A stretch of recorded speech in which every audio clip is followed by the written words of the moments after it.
Hi folks, welcome to the Prepared Homestead. This is Travis. Thank you all for stopping by to watch. Hopefully many of you were okay in the storms last night. I know it looks like that Mississippi probably got the worst of it. I'm just guessing because of looking at the weather maps. I haven't seen tons of information yet on any potential damage or injuries or anything like that, but definitely be watching on that, because I suspect if there are, and it will be coming out in the news today. So certainly keep those folks in your prayers. Our temperature here, man, it's a roller coaster, and got really cold last night. Again, we've had a nice little reprieve the last few days from the cold weather. It's been pretty nice, 60 so degrees during the day and actually above freezing at night, and it got cold again. So here we are, but it's that time of the year. It's the end of November, and it's just that time of the year for the cold weather. Wanted to talk to you this morning, or at least propose a question and talk about it. And I don't expect you to necessarily give me your personal answer in the comments, but suggestions are certainly welcome, because it helps others. If you have an idea, that's part of being in a community, and you are part of a community watching this channel. That's part of the online community of this, of giving your suggestions in the comments. And that question is what are you really going to do when the DD, the digital, the digital money becomes the only option? What is your plans? And I know that many of you are going to say the same thing that I say. I'm not going to have any part of it. I'm not going to do it. But that's a lot easier said than done, because many of you, how are you going to get paid? Maybe you're retired and you get a retirement check or Social Security or disability, some type of government or pension fund. It's going to be pretty hard to get that money if you're not going to have, digital Ds, or just a regular paycheck. Most of your, employers, they're going to have to switch over to that. And that's not even addressing of, well, how you're going to buy things, where you're going to, how you're going to pay your rent or your mortgage, your utility bills, put gas in your vehicles, buy groceries. This issue that is rapidly coming towards us is something that we need to be having some very serious conversations right now. We need to be figuring out a game plan, because I don't know, but I think that this is coming at us a lot faster than most people think. And I know some of you are saying, well, it's slower, because I've seen the comments. I see your comments. You say, oh, it's slower than what I thought. I thought it would already be here. Well, that's true, and I agree with that also to a point. But the fact is the vast majority of Americans are not even, this isn't even on their radar. Because when you see the things in the news that the Fed is doing a pilot program with, 10 banks for 12 weeks and all this kind of stuff, most people don't see that. And the ones that do see that, they glaze over. It's all this jargon language that they have no real clue of what's being talked about. And then one day it's just going to happen. We're seeing signs of the weakening of the dollar. We've been seeing that, the weakening, at least on its global presence, where more and more countries have either made the decision or at least publicly talking about dropping the US dollar for oil or for trade or whatever it is. Or they're just dumping US currency. Japan, the biggest holder of US debt, has been rapidly dumping US treasuries. And so is China, which I believe is the second largest holder of US treasuries. They're getting rid of it. People are getting out of the US dollar business. And what could very well happen is that it could collapse, and many think that something like that would happen, whether it's a hyperinflation or just a collapse in general. And the replacement for that will be this very rapid change of the paper to the digital. And I think that change is going to happen a lot easier than most people think. What we're seeing now play out in the news, or at least the information if you find it online, is that they're doing all these pilot programs to try to figure out if it can work. You know, they said that if this pilot program with these 10 banks, if everything works out good, then they'll move forward with it. Well, you know it's going to work out good. They've got that all figured out. And the vast majority of the money, the currency, the U.S. currency that exists is already digital, and it's already transferred digitally. Oh, there may be a few little things that they need to figure out along the way, but the vast majority of it is already digital. What they're trying to figure out is how to get rid of all the paper that's out there and convert that, how to get it out of your possession and convert it. And that's not really, I don't think, a very hard thing, because not too many people have lots and lots of paper currency on hand. The vast majority of Americans probably have less than $50 at any given time in their possession. They just don't keep a lot. In fact, a lot of the younger people, if you look at statistics, the millennials and the Gen Zs, they don't have any paper, money on them usually. And so everything's already been, digitized with the debit cards and everything like that. So it's just figuring out a way to get the paper out of the system. And by making some claim that it's lost all of its value and you need to convert it over to this new digital coin from the Fed, I don't think it would take that much for most people to do it, because it's not really going to change their lives too much, okay? For the most part. And they won't see the change probably right off the bat. So I don't think it's going to be too hard of a thing. And if you look at where this is going, I've been reporting on this quite a bit here lately. The amount of other nations that are doing this, I believe tomorrow is when India kicks theirs off. It's not in the pilot stage. It's full on happening, starting, I believe, tomorrow. We're seeing other countries say by the end of this year or in the first of the next year. Currently here in the U.S., there is that 12-week pilot program that started a week or so ago. And then most of the stuff that I'm seeing with actual dates is they plan to have it available by next May, or this coming May. Now, they're very vague on whether that's just going to be on a bank-to-bank level, or if come May that's going to be available for you, the individual. The point is that it's happening. But the point for this video is what are you going to do about it? What is your plan? Because we have to have a plan. We have to figure these things out. We have to start having these conversations. Here locally, we've been having this conversation. And while we haven't got it all figured out yet, we're having the conversation, and we're encouraging each other to just, kind of a round robin, of ideas, and try to figure out maybe this guy's got a better one than this guy, and what will work and what won't work, and maybe multiple tactics is what's going to have to happen for this for us to be able to survive through this.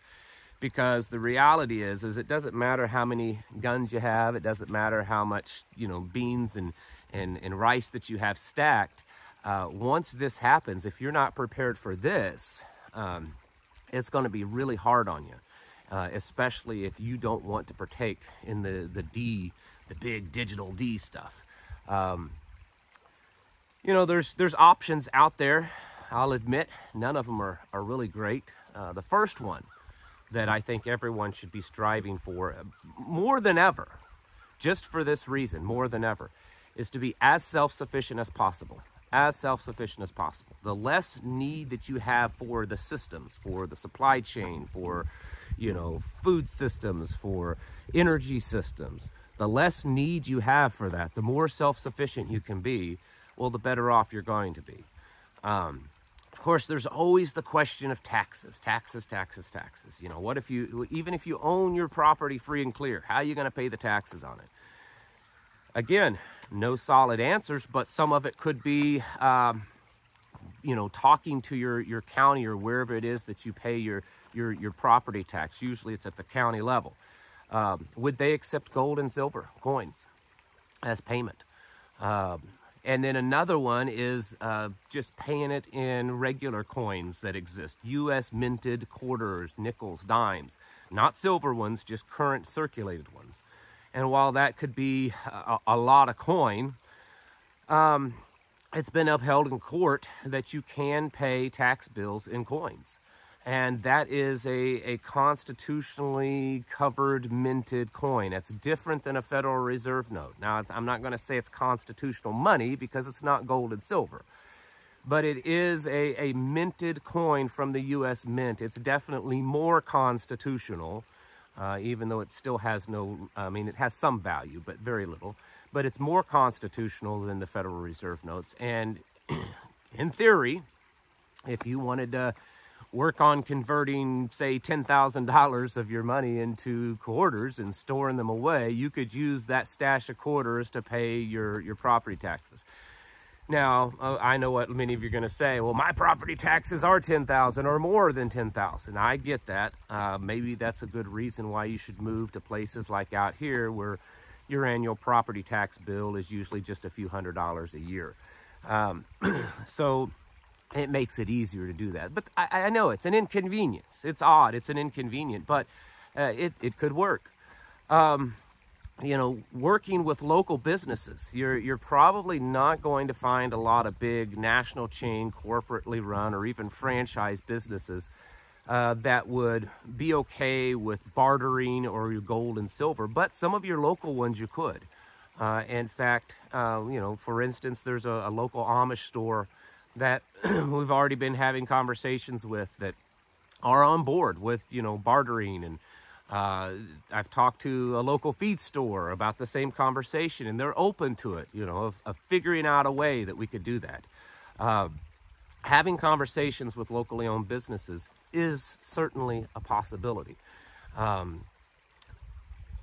In the end, it's going to be difficult, okay? If they fully implement the stuff that they're talking about, it's going to be difficult. We can hope that there will be a revolt of the people, that they won't accept this. My opinion is that those numbers are probably going to be small. In the same way that they're small now from the amount of Americans that, you know, are really awake to how things are going on, this great reset, this, you know, all this kind of stuff. Because like I said in the beginning of this video, for most Americans, when they roll out the big digital D, they're not going to notice too much of a difference. Their whole world is already digital. They're paying with their cell phones. I mean, this is how old-fashioned I feel. I found this out recently because I was doing some research on this. You know, I keep referring to debit cards. Well, they already use debit cards. You know how few people actually use debit cards anymore? Especially the younger generation. They don't even use debit cards. Many of them don't even have debit cards because it's all on their phones. They don't carry the debit cards because they feel it's much more secure to leave the debit cards at home. And pretty much everywhere you go now, you can just use your little cell phone, you know, scan it over, swipe it over the area, and pay that way. The point is that the vast majority of Americans are already using digital currency. And so this transition into an official digital D from the Fed and no paper currency is not going to be a great transition for most people. And if they tell them, hey, that paper currency is worthless, I mean, the only way that you can save yourself is to make this official transition, I think most Americans are going to get on board and say, okay, just like most Americans have gotten the thing, and most Americans, you know, agreed to the lockdown. Will there be a few people holding out? Sure, there will be, but I don't think it'll be as many as held out against the thing. I think so many, you know, a good amount of Americans are just going to line up and say, this is fine. I mean, this is what we have to do. It's either that or be broke. I could be wrong. Maybe I'm just too pessimistic on this. Certainly, there's going to be holdouts. There's going to be little pockets in areas, probably in the more rural and traditional areas, that will look to alternative regional currencies that they've made up. This has happened in the past. And it certainly could happen again. There's going to be pockets of people that look towards, you know, bartering and gold and silver. There are several states that are kind of getting on board with that. There's some that's already passed legislation making gold and silver officially legal within the state, and there's others that are working on that, and that's all good. But we have to really think about this, folks. Again, I don't have the answers, but I want to really push you hard on this one. because it's not something that's costing you money. I'm not telling you you need to go out and buy this and buy that. I'm telling you, you need to figure out a plan. Talk to experts, talk to people within your community, within your prepping community, your homeschool community, your homestead community, whatever it is.